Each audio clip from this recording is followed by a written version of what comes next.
ETF index mutual funds నేర్చుకుని stock మార్కెట్లో రాణించాలనుకుంటున్నారా? వెంటనే ఈ నెంబర్కి కాల్ చేయండి. ఇంతకుముందు అమెరికా వెళ్ళాలంటే వీసా వెంకటేశ్వర స్వామికి మొక్కు దండాలు పెట్టుకుంటే వీసాలు దొరికేవనేటువంటి అభిప్రాయం ఉంది. ఇప్పుడు వీసాలు వచ్చినా కానీ చిక్కుల్లో పడేటువంటి పరిస్థితి కనిపిస్తుంది. ఆల్రెడీ H1B మీద H4 మీద పనిచేస్తున్నటువంటి వాళ్ళ వీసాలు రద్దు చేయాలనేటువంటి నిర్ణయం ముఖ్యంగా భారతీయులకి షాక్ ఇస్తుంది.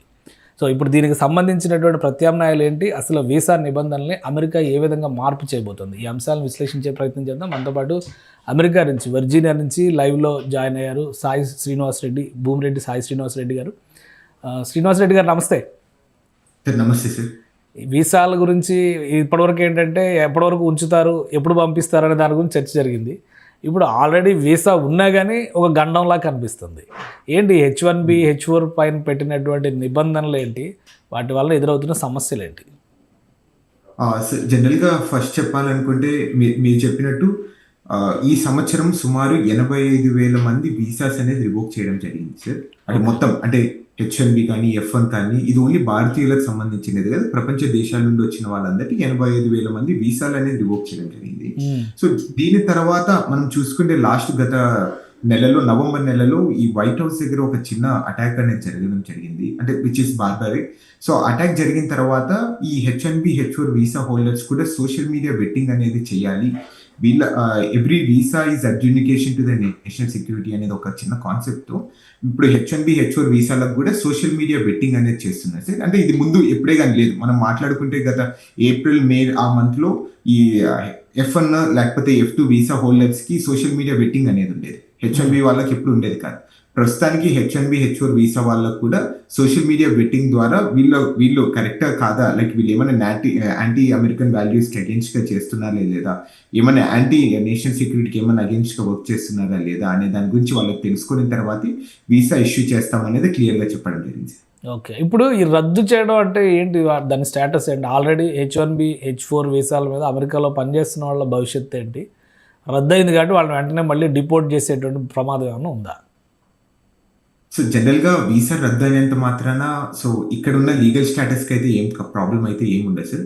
ద వీసా అనేది సింపుల్గా అంటే జనరల్ టర్మ్స్లో అందరికి అర్థమయ్యే విధంగా చెప్పాలంటే వీసా అనేది ఒక ఎంట్రీ టికెట్ లాంటి సార్. అంటే మనం ఆ దేశంలోకి ఎంట్రీ కావాలా వద్దా అనేది ఈ CBP పోర్టల్లో మనం చూసిన తర్వాత మనకి ఎంట్రీ ఇస్తారు. సో అంతకు మించి వీసా అనేది మనం ఇక్కడ ఉన్న లీగల్ స్టేటస్ కి అన్లాఫుల్ గా వెళ్తామా లేదా అనే దాని గురించి మనం ఎక్కడ వరి కానవసరం లేదు. అంటే ఆ ఉన్నంత కాలం అంటే H1B వాళ్ళకు ఎన్ని రోజులు వీళ్ళకి ఇక్కడ వర్క్ ఆథరైజేషన్ ఉందో అన్ని రోజులు ఇక్కడ ఉండొచ్చు, మళ్ళీ దాని తర్వాత వాళ్ళు ఏమంటే తిరిగి వెళ్ళిపోవాలి. సో ఆ వీసా అనేది కంప్లీట్ అయిన తర్వాత లేకపోతే కొత్త వీసా తీసుకొని అయినా కానీ ఇక్కడ ఈ దేశంలో ఉండాలి అనేది క్లియర్ గా చెప్పడం జరిగింది. H1B అంటే మాక్సిమం ప్రొఫెషనల్ పర్సన్స్కి ప్రొఫెషనల్స్కే ఇచ్చినటువంటి వీసా అది. దీనివల్ల కంపెనీలు కూడా సఫర్ అయ్యేటువంటి పరిస్థితి ఉంటుంది. వీళ్ళు జాబ్ పోవడమా లేదంటే వీళ్ళని రిటర్న్ పంపించడం అనేది పక్కన పెడితే కంపెనీలు కూడా సఫర్ అవుతాయి కదా. ఎందుకు అంత డ్రాస్టిక్ డెసిషన్ ఇమీడియట్గా తీసుకోవాల్సి వచ్చింది? అంటే ఇంకొకటి సార్, అంటే యూజువల్గా వీళ్ళ మీద ఈ 85,000 మంది వీసాస్ అనేది రివోక్ అయ్యాయని చెప్తున్నాను. వీళ్ళ మీద క్రిమినల్ ఛార్జెస్ కానీ ఏదైనా ఇక్కడ ఉన్న పబ్లిక్ పాలసీకి అగేన్స్ట్గా ఏదైనా ఛార్జెస్ ఉంటేనే వాళ్ళ వీసా అనేది రివోక్ కావడం జరిగింది. అంటే so what ever it may be, అంటే చిన్న చిన్న క్రైమ్స్ కానీ లేకపోతే రెక్లెస్ డ్రైవింగ్ కానీ లేకపోతే ఈ DUI అంటే drinking and influence of alcohol కానీ, సో ఇలాంటి కేసెస్ ఉండడం వల్లనే వీళ్ళందరూ వీసా రివోక్ కావడం అనేది జరుగుతుంది. యూజువల్గా అలానే జరుగుతుంది సార్. అంటే నార్మల్గా మనం ఏప్రిల్ నుండి ఇప్పటి వరకు చూసుకుంటే అలాంటి సందర్భాలు ఎక్కువగా ఉంటాయి వీళ్ళ మీద ఏదైనా అరెస్ట్ అవుతాయని. So which is very valid point for the government sir. అంటే గవర్నమెంట్ కూడా అలాంటి చేసే పవర్స్ వాళ్ళ దగ్గర ఉంటాయి. అంటే ఎందుకంటే వీసా అనేది కంప్లీట్ గా డిస్క్రిషనరీ కాబట్టి. సో అంతకు మించి జనరల్ గా వీళ్ళని టార్గెట్ చేస్తున్నారా వాళ్ళని టార్గెట్ చేస్తున్నారా అనేది అయితే సో దట్స్ నాట్ కరెక్ట్ అని అయితే నా ఒపీనియన్ లో. అంటే మన ఇండియన్ కమ్యూనిటీకి ఏమన్నా ఎఫెక్ట్ ఉందా దీని H1B కానీ H4 కానీ ఫర్దర్ స్క్రూటినీకి వెళ్ళడం వలన మన వాళ్ళు కూడా ఎఫెక్ట్ అయ్యేటువంటి అవకాశం ఉంటుందా? అఫ్ కోర్స్ కదా సార్. ఎందుకంటే అంటే by the larger percentage of the people మనమే ఎక్కడ ఎక్కువ ఉన్నాం సార్. అంటే మీకు ఆల్రెడీ తెలిసిందే సుమారు 70% మంది H1B వీసా హోల్డర్స్ భారతీయులకే వస్తుందని చెప్తున్నారు. సో దాని ద్వారా ఇక్కడ higher number of the visas revocations కానీ మన వాళ్ళకే జరిగిండొచ్చు అనేది ఒక చిన్న అనాలిసిస్. అంటే అకార్డింగ్ టు ద ప్రపోర్షనేట్ గా మనం చూసుకుంటే మనకే ఎక్కువ జరిగిండొచ్చు.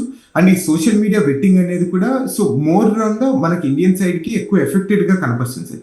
ఎందుకంటే December 15th తర్వాత నుండి ఈ సోషల్ మీడియా బెట్టింగ్ అనేది మొదలవుతుంది. అంటే మనకి H1B H4 వీసా వాళ్ళకి. Okay. సో దీని ద్వారా ఏమవుతుందంటే చాలా ఎక్కువ సమయం పడుతుంది ఒక వీసా అనేది మనకు అప్రూవ్ కావాలంటే. ముందు సోషల్ మీడియా లేనప్పుడు మేబీ ఒక 5-6 నిమిషాలు లేకపోతే 3 నిమిషాలు అప్రూవ్ చేయాల్సింది ఇప్పుడు 10 నిమిషాలు 15 నిమిషాలు తీసుకుంటారు, ఎందుకంటే మన సోషల్ మీడియా వాళ్ళు చూడాలి కాబట్టి. సో దీని ద్వారా లాంగర్ వెయిటింగ్ టైం అనేది వచ్చేస్తుంది. అట్లనే ఎక్కువ వెయిటింగ్ టైం అంటే భారతదేశంలో ఇప్పుడు ప్రస్తుతం ఉన్న వాళ్ళకి మనం చూసుకుంటే డిసెంబర్లో ఉన్న వాళ్ళకి మేలో వీసా ఇంటర్వ్యూ అనేది ఇవ్వడం జరిగిందని చెప్తున్నారు సార్. అంటే సుమారు 5 నెలలు మనము ఇక్కడ ఉద్యోగం మనల్ని అలానే పెడతారా లేదా, మనం లేకపోతే రిమోట్ ఇస్తారా లేదా, మన పరిస్థితి ఏంటి అనేది చాలా మంది భారతీయులు ముఖ్యంగా H1B H4 వీసా హోల్డర్కి చాలా కొంచెం భయాందోళనగా చెందుతున్నారనేది మనకు క్లియర్గా తెలుస్తుంది. ఈ నిర్ణయాలు రెగ్యులర్ వీసా ట్రై చేసే వాళ్ళకి లేదా వీసా అపాయింట్మెంట్స్ స్లాట్స్ కోసం ట్రై చేసే వాళ్ళకి కూడా ఇబ్బంది తీసుకొచ్చేవి అవుతుందా, లేదంటే అవన్నీ సపరేట్ కేసుగా చూస్తారు, ఇవి H1Bలు అన్ని సపరేట్ కేసుగా చూస్తారా? లేదు సార్, అందరిది ఒక చోటే చూస్తారు సార్ అది. సో నార్మల్గా అంటే వాళ్ళకి వీళ్ళకి అయితే సపరేట్ ఏం రూల్ అయితే ఏమి ఉండదు. సో కొత్తగా H1B వీసా వచ్చిన వాళ్ళకి కూడా సేమ్ సోషల్ మీడియా పెట్టిన తర్వాతనే వీళ్ళని ఈ దేశంలో అలో చేస్తారని అయితే క్లియర్ గా చెప్పడం జరిగింది. సో ఇప్పుడు వీసా ఇప్పుడు అట్లీస్ట్ స్లాట్ కావాలన్నా కానీ దొరికే పరిస్థితి లేదు. అయితే అమెరికా వెళ్ళాలి అనేటువంటి దానికి వీసా ఇంటర్వ్యూ కోసం స్లాట్ కావాలన్నా కానీ వెంటనే దొరికేటువంటి పరిస్థితి లేదా? ప్రస్తుతం ఉన్న సిచ్యువేషన్ అయితే అలానే కనపడుతుంది సార్. అంటే చాలా మంది పాపం ఇబ్బంది పడిపోతున్నారు. అంటే సో యూజువల్ జనరల్గా అందరు డిసెంబర్ వచ్చేసి డిసెంబర్ క్రిస్మస్ హాలిడేస్కి మనము వచ్చేస్తున్నాము. అంటే అందరూ ప్రస్తుతం ఇండియాలో ఉండడం లేకపోతే చాలా మంది ఇండియాకి ట్రావెల్ చేయడం వల్ల సో ఆ కొంచెం రద్దీ అనేది ఎక్కువ పెరిగిందని అయితే క్లియర్గా తెలుస్తుంది సార్. అంటే మనం చూస్తాం, నేను ఈ మధ్య చాలా పోస్ట్ చూస్తున్నాను. అంటే వీసా అపాయింట్మెంట్ ఆటోమేటిక్గా క్యాన్సిల్ అయిపోయింది, నాకు ఇప్పుడు మేకు ఇచ్చారు, May 2026కి ఇచ్చారు, కొంతమందికి అయితే November 2026కి ఇచ్చారు. అంటే సుమారు సంవత్సరం రోజులు మనము ఈ దేశంలోకి రాకోకుండా మనం అన్ని రోజులు ఉండగలమా లేదా అనేది కూడా చాలా కొంచెం టెన్షన్ పడిపోతున్నారు సార్ అందరు. రైట్. ఎంత టైం పట్టొచ్చు ఈ స్క్రూటినీ జరిగి మళ్ళీ ఇప్పుడు తీసుకున్న నిర్ణయాన్ని వెనక్కి తీసుకోవడానికి కానీ లేదా ఒకవేళ రద్దు అయిపోయిందని కన్ఫర్మేషన్ చేయడానికి కానీ ఎంత సమయం పట్టొచ్చు?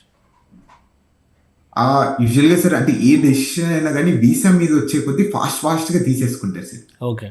అంటే ఎందుకంటే ఇది నేషనల్ సెక్యూరిటీకి సంబంధించినది కాబట్టి అంటే ఎవ్రీ టైం కరెంట్ అడ్మినిస్ట్రేషన్ చేస్తున్నప్పుడు అని ప్రతి దగ్గర నేషనల్ సెక్యూరిటీ అనే ఒక పదాన్ని వాడతారు. ఎందుకంటే అంటే ఏలియన్స్ అంటే మనం నాన్ ఇమిగ్రెంట్స్ మనం ఈ దేశంలోకి తీసుకొని వచ్చేసి ఏమన్నా అమెరికన్స్ ఏమన్నా సఫర్ అవుతారా అనేది ఒక ఇంటెన్షన్ తోని ఇలాంటి రూల్స్ అనేది తీసుకొని వస్తున్నారు సార్. అంతకు మించి this is nothing kind of అంటే వీళ్ళనే టార్గెట్ చేస్తున్నారు వాళ్ళనే టార్గెట్ చేస్తున్నారు అనేది ఎక్కడ అయితే ఏం లేదు. General it's part of procedure, లేకపోతే ఇట్లా పార్ట్ ఆఫ్ వీసా అడ్జుడికేషన్ కి ఇలానే మనం చేయాలి అనేది కొత్త రూల్స్ అనేది జనరల్ గా రూల్స్ తీసుకొని వస్తున్నారు అయితే నేను అనుకుంటున్నాను. Right. Thank you Srinivas Reddy గారు విశ్లేషణ అందించినందుకు. ఇది అమెరికా ఫస్ట్ అనేటువంటి నినాదంతో ఇప్పటివరకు డొనాల్డ్ ట్రంప్ అడ్మినిస్ట్రేషన్ అనేక నిర్ణయాలు తీసుకుంది. అదే తరహాలో ఇప్పుడు H1B H4 వీసాలు ఉన్నవారిని కూడా స్క్రూటినీ చేయడం, వాళ్ళ మీద ఉన్నటువంటి వివిధ రకాల కేసులు ఫిర్యాదులు వాళ్ళ సోషల్ మీడియా యాక్టివిటీస్ వీటన్నిటిపైన కూడా వడపోత కార్యక్రమాన్ని చేపట్టింది. అన్నిటికంటే పెద్ద అంశం ఏంటంటే వీసా స్లాట్స్ దొరకాలంటే కనీసం 6 నెలల నుంచి సంవత్సరం పాటు వెయిట్ చేయాల్సిన పరిస్థితి వస్తుంది అమెరికా వెళ్ళాలనుకునేవాళ్ళు. టూరిజం పరంగా వెళ్ళాలనుకున్నా కానీ స్లాట్స్ దొరకడం చాలా కష్టంగా మారుతుంది. సో ఈ స్క్రూటినీ తొందరగా కంప్లీట్ అయితే కనుక వీసా స్లాట్స్కి కూడా కొంత వెసులుబాటు వచ్చే అవకాశం ఉంటుందని సాయి శ్రీనివాస్ రెడ్డి గారు చెప్తున్నారు. ఇది స్పెషల్ డిస్కషన్. Keep watching.